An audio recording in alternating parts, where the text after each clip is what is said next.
Tutti i nostri nonni hanno fatto il sapone solido sicuramente.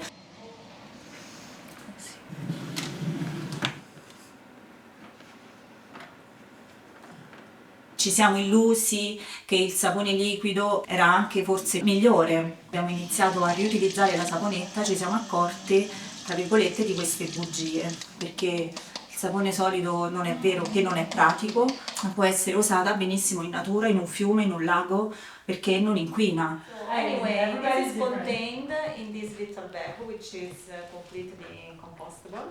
When you use these two soaps, you can put them back in this bag and take it with you. Nel 2013 mi trovavo negli Stati Uniti e ho visto questo sapone fatto con il latte di capra. Allora ho pensato, caspita, il latte di capra può essere usato anche su un prodotto cosmetico. Il latte di capra è ricco di acido lattico, in cosmetica è usato per esfoliare naturalmente la pelle.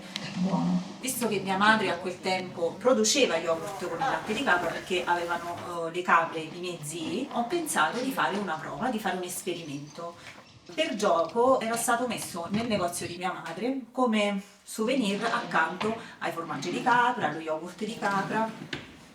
Ha riscosso successo perché le persone tornavano a chiedere altre saponette.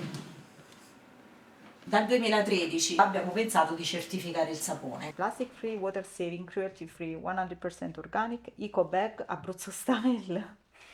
I like the Abruzzo style.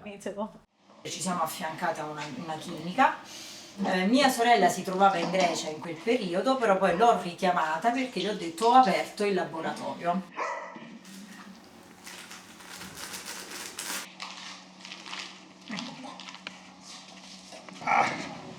Provenienti da una famiglia di allevatori, capivi proprio tutto il percorso del latte e tutto questo, diciamo, movimento noi lo riportiamo mentre facciamo il sapone. Quindi abbiamo cercato un allevamento di capre sempre in Abruzzo, lo prendiamo, questo latte così profumato, questo bianco candido e lo stesso la stagionatura, sta lì per 40 giorni. Dopo i 40 giorni avviene tutto il processo di saponificazione e si può utilizzare questa lentezza nella natura, la produzione di una saponetta solida ha i suoi tempi.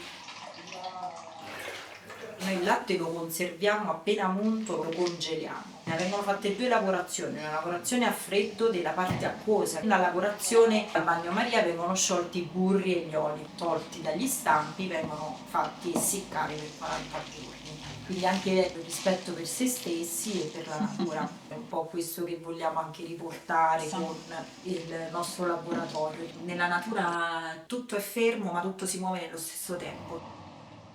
Pescasseroli è attraversato dal fiume Sangro e lì facevamo di tutto, passavamo intere giornate, no? Anche il centro visite, il recupero degli animali era bello, cioè noi l'orso lo abbiamo sempre visto molto da vicino.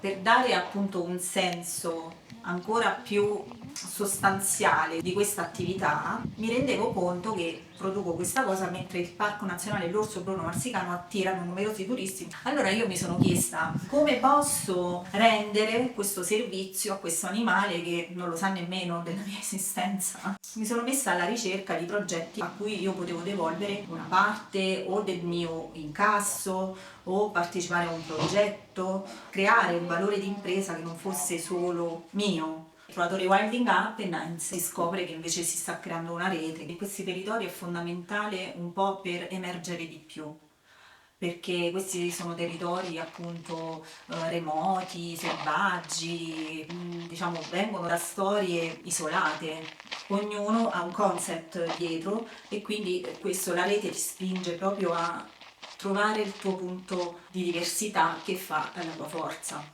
È la differenza. È la differenza. Il discorso del progetto Portami con te, che verranno realizzati dei saponi con una taratura più piccola, che anche se la persona soggiorna in questi posti, anche se lo utilizza solo una volta, prendere quel piccolo sapone e portartelo a casa. È anche come un reminder per cui accendere questa lampadina della consapevolezza ambientale.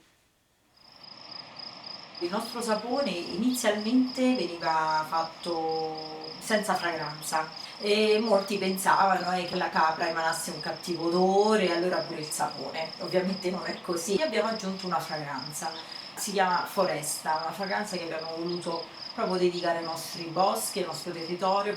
L'ecosistema è fatto di tanti elementi, quindi nel momento in cui ognuno riesce a gestire, a rispettare il proprio posto, va da sé il rispetto del posto altrui.